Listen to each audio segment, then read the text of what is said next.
할렐루야.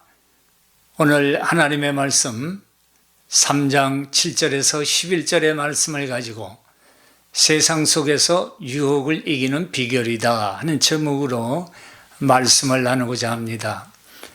먼저 본문 말씀을 봉독해 드리겠습니다. 이스라엘 자손이 여호와의 목전에 악을 행하여 자기들의 하나님 여호와를 잊어버리고 바알드가 아세라들을 섬긴지라. 여호와께서 이스라엘에게 진노하사 그들을 메소보다미아 왕 구산 리사다임의 손에 파셨으므로 이스라엘 자손이 구산 리사다임을 8년 동안 섬겼더니 이스라엘 자손이 여호와께 부르짖음에 여호와께서 이스라엘 자손을 위하여 한 구원자를 세워 그들을 구원하게 하시니 그는 곧 갈렙의 아우 그나스의 아들 온니엘이라. 여호와의 영이 그에게 임하셨으므로 그가 이스라엘의 사사가 되어 나가서 싸울 때 여호와께서 메소보다미아 왕 구산 리사다임을 그의 손에 넘겨주심에 온니엘의 손이 구산 리사다임을 이겼니라. 그 땅이 평온한 지 40년에 그나스의 아들 온니엘이 죽었더라. 우리가 보통 유혹이다 하는 말을 사용할 때는 이성이나 돈을 연상을 합니다. 자기가 해야 할 일들이나 하지 말아야 할 것들이 있는데 눈으로 보여지고 귀로 들려지는 것들을 자기 자신이 절제할 수 없을 때 유혹을 당한다, 이렇게 말을 합니다. 쇼핑을 할 때 가즉석 쇼핑이 있죠. 사들이는 물건이 그렇고 일을 해야 하는데 또는 공부를 해야 하는데 놀자고 하는 친구의 소리가 또한 그렇습니다. 먹지 말아야 하는데 자꾸 뱃속에서는 들어와라 하는 먹는 유혹도 있습니다. 주일날 교회 가야 되는데 골프 치러 가자는 별로 친하지도 않은 그런 친구의 유혹도 있습니다. 골프 얘기가 나왔으니 이런 얘기가 있어요. 어떤 사람이 골프를 한 100타 정도 쳤습니다. 최단기간에 싱글이 되어야 되겠다 하는 욕심을 가지고 이 사람이 겨울 내내 프로의 지도를 받으면서 연습장을 다녔어요. 드디어 화창한 봄날에 이제 필드에 서게 됐습니다. 정말 한타 한타 아주 정성스럽게 바람에 불면 날려갈까 아주 최선을 다했습니다. 17번 홀까지 5 over par입니다. 5개만 넘었어요. 이제 마지막 홀만 잘 넣으면 싱글을 기록하겠다 하는 마음에 조심스럽게 이제 드라이버를 날렸습니다.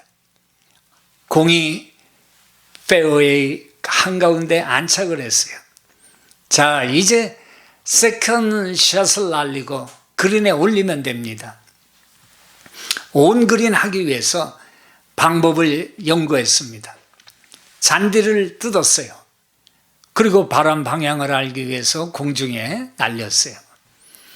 그래도 부족했던지 한 번 더 허리를 굽혔어요. 잔디를 다시 한번 뜯는 순간 눈이 번쩍했습니다. 갑자기 소리가 들리기를, 아니 자다가 왜 남의 머리털을 뽑고 난리야? 앙칼진 이 마누라의 목소리가 들렸습니다. 골프 유혹이 꿈속에서 와이프 머리털 뜯는 걸로 끝이 났어요. 오늘 본문의 사사기는 여호수아와 갈렙의 가나안 정복부터 사무엘 선지자가 등장하기까지 약 400년간의 시대를 말합니다. 이 시대에는 왕이 없었습니다. 그래서 하나님께서 사사, 즉 재판관, 저지를 이 나라를 세워서 다스렸습니다. 그 역할이라는 것은 정치, 군사, 종교 지도자로서 하나님이 이들을 세워 다스렸는데 그때마다 하나님께서는 하나님의 능력을 부어주셨어요. 그런데 사사를 세울 때마다 이스라엘 백성은 하나님 말씀에 순종을 해야 된다라는 걸 알면서도 불순종의 유혹에 빠졌습니다. 그 결과 주변의 타민족의 지배를 받고 재산을 뺏기고 하는 일마다 어려움을 겪게 됐습니다. 그러다가 정 못 살겠으면 하나님께 부르짖어서 회개를 합니다. 하나님이 불쌍히 여겨서 용서하시고 회복해 하시고 사사를 보내시고 이 적들과의 전쟁에서 이기게 해 주신 것입니다. 그런데 이게 한 번에 끝난 것이 아닙니다. 이런 일들이 계속해서 반복이 되어지고 있는 것입니다. 바로 악순환의 사이클을 돌리고 있는 것입니다.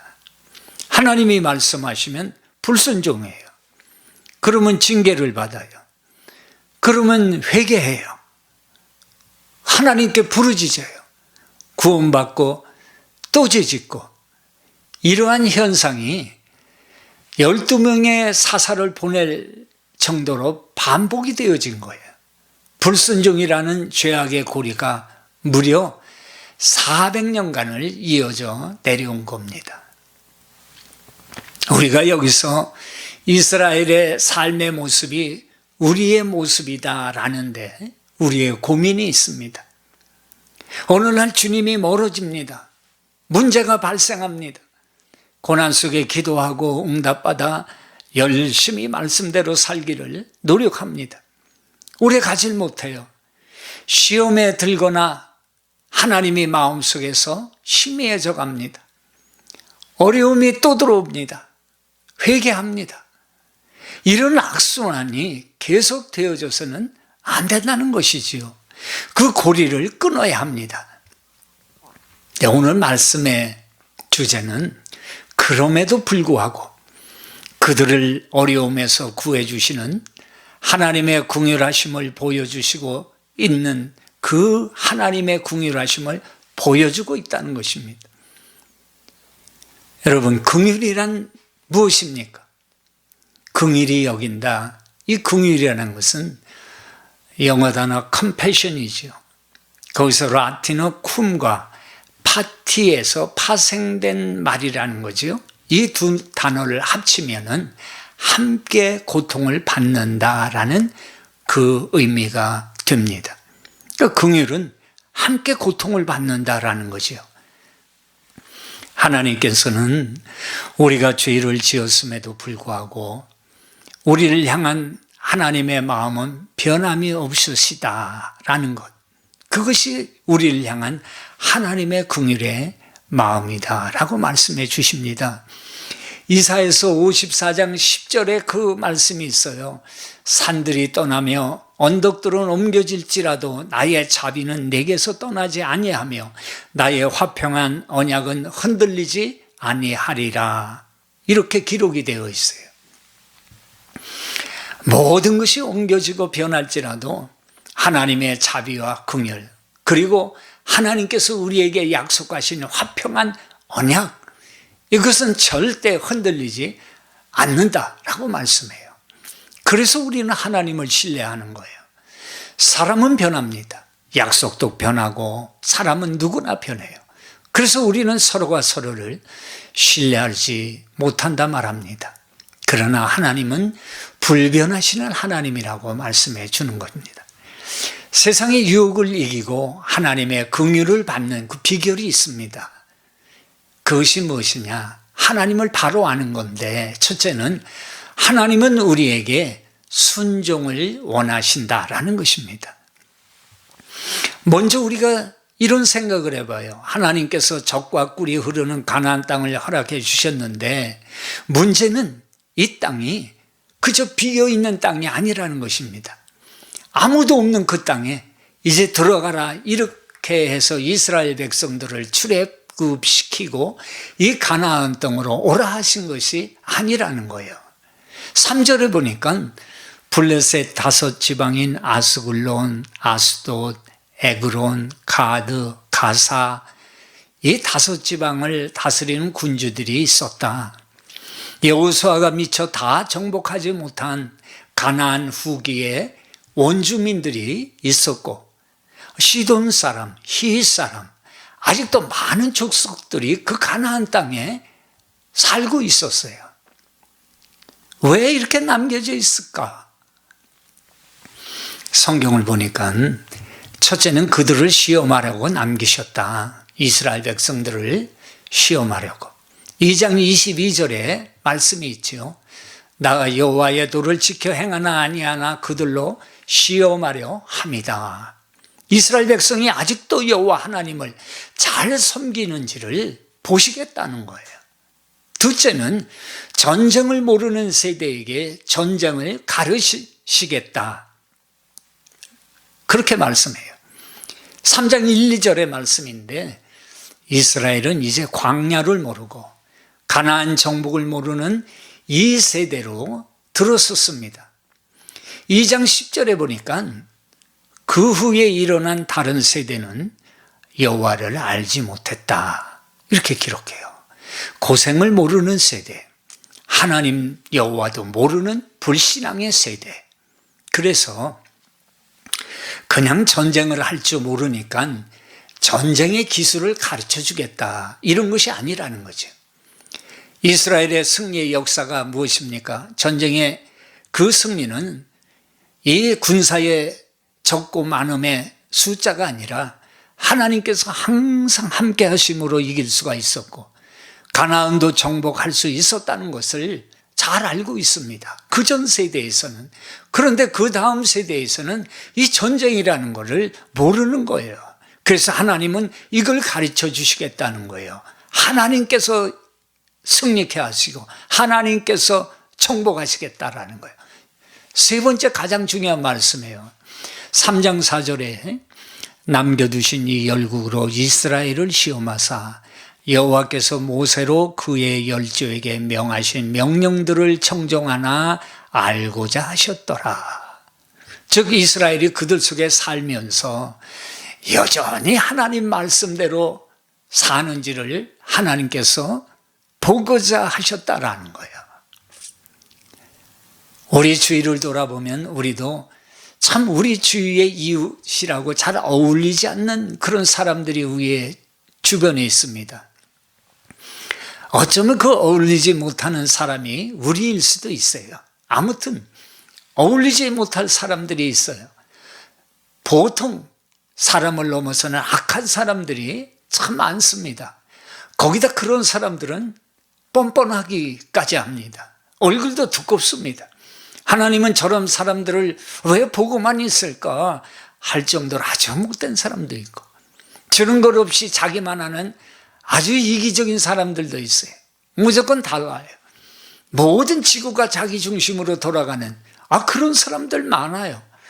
얘기 들어보면은 항상 주어가 자기입니다. 내가입니다. 그러나 하나님은 그들과 이웃하며 더불어 살기를 허락하셨다는데 우리의 괴로움이 있습니다. 그런데 잘 생각을 해보면 그들을 통해서 나를 보게 하시고 혹 내가 그 길을 갈까봐 미리 보여주시고 때로는 그게 너다라고 말씀하시고 그런 우리의 모습을 보여주고 계시는 것이다 라는 생각을 해보게 됩니다. 어쩌면 그게 내가 그런 사람인지도 모른다라는 것입니다. 그리고 그 속에서도 우리가 여전히 하나님을 바라보기를 원하십니다. 그래서 우리를 그 속에 두신 것입니다. 바로 이스라엘 백성들 주변에 이런 사람들이 있어도 너희는 주변을 볼 것이 아니다. 하나님을 바라봐라 라는 하나님의 뜻을 우리에게 보여주시는 것입니다. 세상 속에서 살지만 너는 하나님을 바라보고 하나님의 말씀에 순종하라. 그것이 너의 복이다. 이렇게 말씀하는 거예요. 왜냐하면 하나님은 우리에게 가장 좋은 것으로 허락한 삶을 예수 그리스도를 통해서 주셨습니다. 그래서 말씀에 순종을 하면 가장 좋은 이 삶을 누릴 수가 있기 때문인 것입니다. 하나님은 하나님의 말씀에 순종하기를 원하십니다. 우리는 그 하나님 말씀에 순종할 때에 하나님이 이미 허락해 주신 그 축복 속에서 강건한 삶을 누리게 될 줄 믿습니다. 예수님의 십자가를 한번 보세요. 당시에는 죄인의 죽음입니다. 어리석고 미련한 일같이 보였지만 죽음에서 부활하심으로 온 인류를 구원하신 것입니다. 우리는 세상 속에서 이웃과 같이 살아가지만 우리가 들어야 할 것은 세상의 말이 아니라는 거예요. 하나님의 말씀입니다. 바로 그 말씀 앞에 순종입니다. 그것에 하나님의 축복이 있고 하나님의 인도하심이 있다는 것입니다. 주변에 많은 사람들이 있습니다. 절대 마음에 들지 않습니다. 그러나 불평하지 마십시오. 그 속에서도 하나님은 우리가 하나님을 섬기는가를 보고 계시다는 사실을 우리는 믿고 그대로 주의 말씀에 순종하며 그 길을 걸어가야 된다 말씀합니다. 두 번째는 하나님은 영적인 성결한 생활을 원하신다라고 말씀합니다. 일찍이 하나님께서는 신명기 7장에 모세를 통해서 말씀하시기를 가나안 땅에 들어가서 하지 말 것 세 가지를 말씀하셨어요. 첫째가 그들과 언약하지 말라라는 것이고, 둘째가 그들을 불쌍히 여기지 말라는 것이고, 셋째가 그들과 혼인을 하지 말라는 것이었습니다. 아니, 불쌍히 여기지 말라고요? 언약하지 말라고요? 결혼하지 말라고요? 우린 여기에 많은 의문을 갖습니다. 그리고 하나님의 이 기독교를 공격하는 사람들이 많은 이것으로 트집을 잡습니다. 불쌍히 여기시지도 않으시는 하나님. 왜 하나님께서는 이스라엘에게 이런 일들을 하지 말라고 하셨을까요? 하나님은 그 결과를 분명히 아시기 때문입니다. 6절에 보니까 그들이 하나님의 말씀을 어기고 자기들 좋은 대로 행했습니다. 그들의 딸들을 취하여 아내를 삼으며 자기의 딸들을 그들의 아들에게 주며 또 그들의 신들을 섬겼더라. 7절에는 구체적으로 이들이 행한 일들이 어떠한 결과를 가져왔는가를 분명히 말씀해 줍니다. 첫째가 여호와의 목전에서 악을 행했다. 둘째가 그 결과로 하나님 여호와를 잊어버렸다. 셋째가 바알과 아세라를 섬겼다. 우상숭배했다는 거예요. 하나님께서는 자기가 택한 이 백성들이 세상과 구별되기를 원했습니다. 왜냐하면 그들은 하나님만을 섬기기로 한 하나님과의 언약의 백성이었기 때문입니다. 그래서 여기까지 온 것입니다. 우리도 마찬가지입니다. 그런데 가나안인과의 결혼을 통해서 이 모든 것을 받아들였습니다. 심지어 우상 숭배까지 받아들였다라고 성경은 기록하고 있습니다. 아마 그들은 하나님께 이렇게 변명을 했을지도 모릅니다. 이 가나안 사람들은 하나님이 말씀하신 것처럼 그렇게 나쁘지 않습니다. 지내고 보니까 좋은 사람들입니다. 여자들도 헌신적인 사람들입니다. 우리는 결혼 안 할 이유가 없습니다. 우리가 그들을 바꿔놓을게요. 그리고 우상숭배는 그들의 문화입니다. 그게 꼭 뭐 나쁘다고 할 수 있나요? 마음을 넓게 가져야지요. 용납해야 하지 않나요? 아주 그럴듯합니다. 그럴듯한 논리입니다. 이것을 우리는 인본주의라고 말합니다. 그러나 실상은 그렇게도 하질 못합니다. 오늘날에도 우리가 세상 속에 살면서 끊임없이 우리 마음에 도전을 주는 일들이 얼마나 많은 줄 모릅니다. 특별히 요새 세상의 동성애가 그렇습니다. 사람들은 말합니다. 원래 그렇게 태어난 거라고 말합니다. DNA가 그렇다고 말합니다. 그것은 어쩔 수 없다고 말합니다. 무슬림이 그렇고 종교의 자유는 있는 거야 또 말합니다. 종교의 자유는 있지만 진리는 오직 하나님 한 분이시라고 말씀합니다. 우리는 그걸 믿습니다. 문화라는 이름으로 이미 오래전부터 내려온 거야 말합니다. 우리의 일상 속에서 자기의 앞날을 점치는 것, 그것을 묶고는 재미로 미신이 아니고 과학이다 하면서 합리화하는 것이 많다는 것입니다. 그 문화가 우리 속에 들어온 것입니다. 심지어 믿는 사람들의 가정, 교회 속에 이런 문화가 얼마나 많이 들어오는지 모릅니다. 남들은 다 하는데, 다 그렇게 사는데, 그러면 어떻게 살아? 세상에서 혼자 살아야지. 그러나 기억하십시오. 남들은 하는데 하나님은 하지 않으신다는 것입니다. 그러나 기억하십시오. 우리는 하나님의 자녀라는 것입니다. 고린도후서 6장 14절에 말씀합니다. 너희는 믿지 않는 자와 함께 멍해를 함께 하지 말라 말합니다. 같은 지역에서 살지 말라는 것이 아니라 멍해를 함께 하지 말라는 거예요. 16절에 하나님의 성전과 우상이 어찌 일치되리요?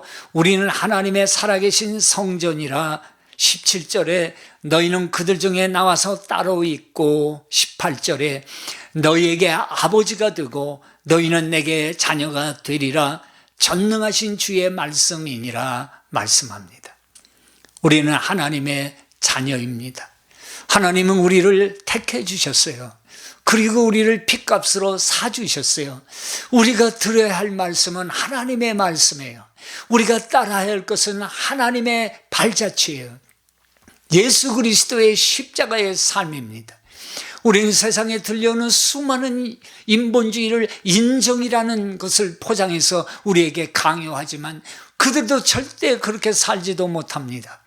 우리는 이 험한 세상에 하나님의 말씀, 그 속에서 영적인 선교를 지켜야 될 것을 말씀합니다. 왜 이렇게까지 말씀을 합니까? 하나님은 그 결과를 분명히 아시기 때문이라는 거예요. 솔로몬을 보세요. 처음에 하나님 잘 섬겼잖아요. 하나님 마음에 들었어요. 그가 지혜를 구했어요. 그런데 하나님께서 얼마나 마음에 드셨든지 구하지도 않은 부귀영화를 주셨어요. 그러나 그가 이방 여인과 결혼함으로 그 결과 우상을 섬기게 되고 주님의 자녀라는 정체성까지 잃어버립니다. 죽은 후에 이스라엘이라는 나라는 찢어지고 맙니다. 사울 보세요. 선지자요 제사장인 사무엘을 기다리지 못해서 안절부절하다가 자기가 하나님 앞에 제사를 드려버려요. 아무나 드리면 어떤가? 적은 쳐들어오는데 왜 아직 안 오시는가? 하나님도 이해하실 거야. 그런데 하나님은 이해하지 않으셨어요. 사람 차원의 이해가 되어질지는 모르지만 하나님은 하나님께서 말씀하신 것에 순종을 원하시는 하나님이십니다. 왜냐하면 그 결과를 아시기 때문입니다. 결국 사울과 그 아들 요나단은 종말에 전쟁에서 죽임을 당하고 그 왕위를 신하였던 다윗이 이어가지 않습니까? 하나님이 원하시는 게 있습니다. 그것은 불리한 환경에 내 마음대로 대응하라는 것이 아닙니다. 환경은 하나님이 바꾸시고 또 그 환경을 넘어서 승리케 하시는 분이 바로 하나님이시라고 말씀해 주십니다. 하나님께서 뭘 원하십니까? 하나님 앞에 순종이다라는 것입니다. 하나님 자녀답게 그 하나님의 말씀을 듣는 것입니다. 나머지는 하나님께서 책임져 주시겠다는 것입니다. 이스라엘을 보세요. 그 문화 속에 동화되어 그들과 혼인한 결과를 보세요.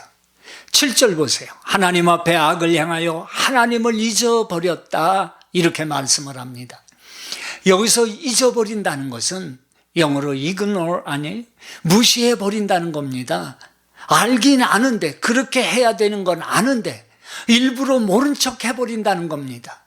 그들과 결혼하고 그 문화에 동화되어 사니까 이런 결과가 일어나 버리고 말았다라는 겁니다.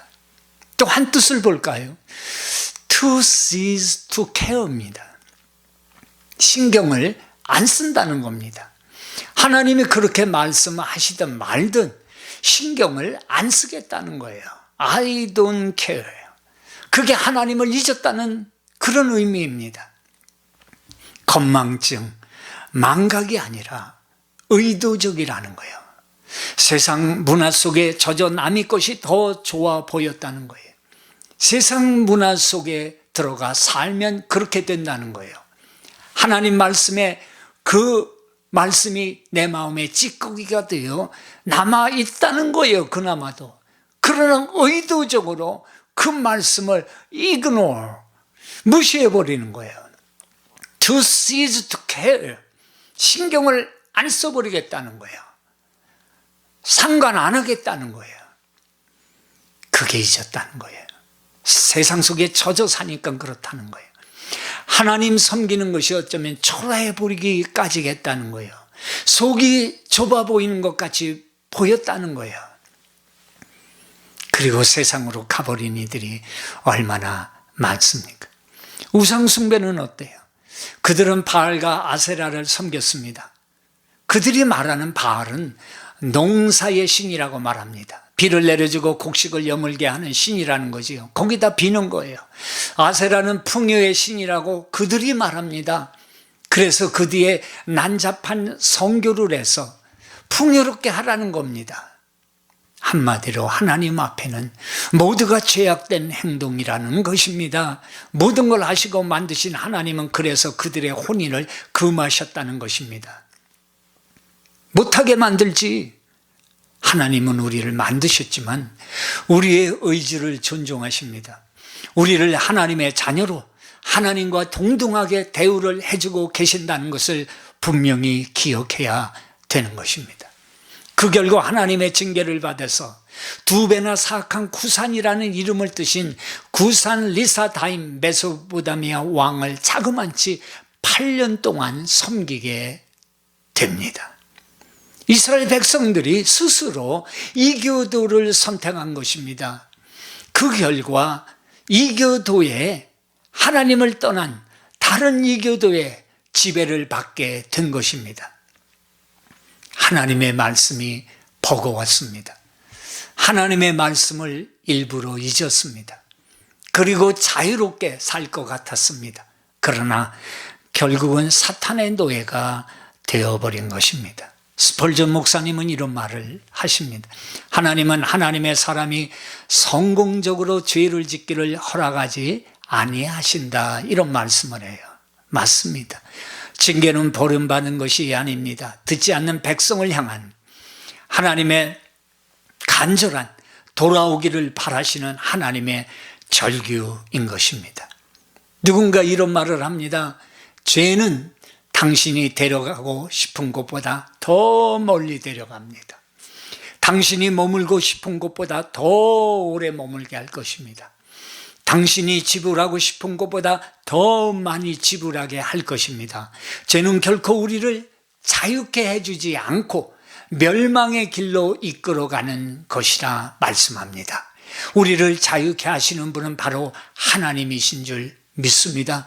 이 하나님의 말씀을 떠나지 말아야 합니다. 마지막으로 하나님은 구원자를 보내서 구원을 해 주십니다. 이스라엘 자손이 금방 돌아오지 않습니다. 그 세월이 8년의 세월입니다. 하나님은 8년을 기다리셨어요. 뭘 말해줍니까? 한번 죄 속으로 팔려가면, 끌려가면, 들어가면 자신의 힘으로 그 죄악의 속에서 벗어날 수가 없다는 거예요. 힘이 부족합니다. 기도할 힘이 부족하고 말씀대로 살아갈 힘이 부족합니다. 어쩌면 때로는 그 죄악의 삶도 그냥 그대로 견딜만 한지도 모릅니다. 죄악은 마치 탕자와 같습니다. 처음에는 아버지 돈으로 즐겁습니다. 주위의 사람도 많습니다. 내가 제일 잘 나가. 그러나 차차 시간이 지나감에 따라 친구도 떠나고 나중에는 먹을 것도 떨어지고 사람의 모습이 아닙니다. 돼지 우리간에서 돼지밥을 빼앗아 먹고 사는 존재로 타락해 버리고 많은 것입니다. 사탄은 다 줄 것 같은데 결국은 다 빼앗아 가버리고 가장 비참한 모습으로 전락시켜 버리고 마는 것이 바로 사탄의 전략입니다. 그때서야 모든 걸 다 잃고서야 아버지가 생각난 것입니다. 9절에 보세요. 이스라엘 백성이 그랜대로 살아온 죄악의 세월이 8년이 지나고 아마 모든 것을 다 잃었을 겁니다. 성경 기록하기를 여호와께 부르짖으매, 이 말을 기억하시기를 바랍니다. 이 말은 온 힘을 다해서 외쳤다라는 뜻이고, 또 하나는 자기들의 우상 숭배의 죄를 깊이 뉘우치는 회개, 이것을 의미합니다. 그러니까 온 힘을 다해서 가나안 문화 속에 혼인하고 우상을 숭배한 죄를 하나님 앞에 회개한 거예요. 고생하니까 그제서야 잊었던 하나님이 생각이 난 겁니다. 여기 혹시, 거기 혹시 그런 분 안 계세요? 이런 분 안 계세요? 회개의 기도를 하나님께서 들으셨다는 거예요. 회개의 부르짖음을 드리자 이제 하나님께서 한 구원자를 세워 구원하셨다. 그 사람이 누구냐? 그는 갈렙의 아우 그나스의 아들 온니엘이다. 9절 하반에 기록이 되어 있죠. 그의 나이가 이제 거의 75세예요. 그럼에도 불구하고 하나님은 그를 이스라엘의 구원자로 세우신 거예요. 하나님은 하나님을 부르는 사람의 나이를 묻지 않습니다. 내 나이 묻지 마세요. 나이가 무슨 상관이? 우리의 과거와 관계가 없습니다. 하나님의 부르심에는 과거에 무엇을 했든지 상관이 없습니다. 무엇을 얼마나 가지고 있든지, 학교를 어디까지 다녔는지 하나님의 영광을 위해 사용하신다면 그것은 문제가 되지 않는다 말씀해 줍니다. 그러면 부르셔서 어떻게 사용을 하셨습니까? 10절 이하의 말씀 보니까 여호와의 신이 그에게 임하셨다 말씀해요. 그가 사사가 되어서 싸울 때 여호와께서 메소포타미아 왕 구산 리사다임을 그의 손에 붙이심에 온니엘의 손이 구산 리사다임을 이기니라. 그 땅이 태평한 지 40년에 그나스의 아들 온니엘이 죽었더라. 여기를 보세요. 여호와의 신이 그에게 임하셨으므로 그가 이스라엘의 구원자가 되었다 말씀합니다. 하나님의 일을 한 성경에 등장한 사람들은 모두 다 성령으로 충만을 받은 사람들이었어요. 모든 재산과 나이와 학력과 가방권 다 주님이 보시지 않는데 쓰실 때 성령의 충만함을 주어서 하나님께서 쓰신다라는 거예요. 여호수아도 성령의 충만을 받은 사람이었어요. 민수기 27장 18절을 보면 하나님께서 모세에게 말씀을 하셨어요. 야 모세야, 너네 아들 여호수아는 신에 감동된 자다. 너는 데려다 그에게 안수하라. 그리고 후계자를 삼으신 거 아니에요? 예수님께서도 공생애를 시작하기 전에 요한의 세례를 받고 물에서 올라오실 때 성령이 비둘기같이 임하는 것을 보게 되었습니다. 성령 충만해. 성령 충만해야 하나님의 일을 감당할 수가 있습니다. 성령 충만해야 하나님이 맡기신 이 땅에서의 우리의 삶을 사명 가운데 살아갈 수가 있는 것입니다. 성령은 하나님이시요 바로 예수 그리스도의 영입니다. 하나님의 일을 할 때 하나님이 성령을 보내주심으로 그 일을 감당케 하여 주시는 것입니다. 어느 프랑스 선교사가 아프리카에서 선교할 때였습니다. 나이 많은 여인이 예수를 영접했습니다. 그녀의 마음은 이랬어요. 내가 주님을 위해 무엇을 할까? 항상 그런 마음으로 기도하고 있었어요. 그런데 그녀는 장애인이었어요. 눈이 보이질 않았어요. 나이도 많고 눈도 보이질 않으니 제약이 많았어요. 어느 날 이 여인이 선교사에게 프랑스어로 된 성경 한 권을 갖다 달라고 부탁을 드렸어요. 이제 가져왔어요. 그랬더니 요한복음 3장 16절을 빨간색으로 줄을 쳐주세요. 부탁을 했어요. 선교사는 무엇을 하려는가 궁금해서 그녀를 따라갔어요. 그녀는 그 성경책을 들고서 아이들이 다니는 학교를 향해서 더듬더듬 걸어갔습니다. 읽고 학교에 도착했습니다. 기다렸다가 아이들이 나오는 소리가 들리자 지나가는 아이들을 붙들었습니다. 그리고 물었습니다. 너 프랑스어 읽을 줄 아니? 예 라고 대답을 하면 빨리 그 성경을 펴고는 이 빨간 줄이 쳐진 요한복음 3장 16절을 읽어달라고 요청을 했습니다. 그리고는 물었습니다. 이것이 무슨 뜻인 줄 아니? 그리고는 모른다 하면 그리스도에 대해서 증거를 했습니다. 놀랍게도 이렇게 그리스도에게 인도한 학생 중 24명이 목회자가 되었다라는 기록입니다. 아무것도 아닌 것 같았는데 성령의 인도하심의 결과는 놀랍습니다. 성령이 충만한 그리스도인은 예수님의 내 죄를 위해 십자가에서 죽으시고 부활하셨다는 이 사랑이 확실히 믿어지는 사람입니다. 그리고 이 소식을 전해야겠다고 나서는 사람들입니다. 오늘의 전쟁은 바로 이런 불신앙의 권세, 마귀와의 전쟁입니다. 바울은 이와 같은 주님의 사랑에 대해서 이같이 말합니다. 로마서 5장 8절에 우리가 아직 죄인 되었을 때에 그리스도께서 우리를 위하여 죽으심으로 하나님께서 우리에 대한 자기의 사랑을 확증하셨느니라. 하나님은 우리에게 사자의 은총을 베풀어 주실 뿐만 아니라 그리스도의 보혈과 은총의 아름다운 옷을 입혀 주셨습니다. 고백합니다. 하나님은 사랑이십니다. 사명은 하나님이 주십니다. 사명은 성령과 함께 보내십니다. 사명은 다른 영혼을 불쌍히 여기는 마음에서 시작됩니다. 이것이 바로 예수의 마음입니다. 너희는 나를 본받으라. 주님은 말씀합니다. 예수 그리스도 십자가 안에 하나님에 대한 순종이 있고 죄의 용서가 있고 성령의 충만함이 있는 것입니다. 살아가면서 어떤 어려움 속에 있습니까? 마음의 문제입니까? 물질의 문제입니까? 우리는 죄를 이길 힘이 없습니다. 이 세상을 이길 힘이 없습니다. 오직 예수께 나아와야만 하나님의 도우심을 받게 되고 문제를 해결해 주시는 주의 능력을 덧입게 될 것입니다. 이스라엘 백성은 억압에서 자유함을 받았습니다.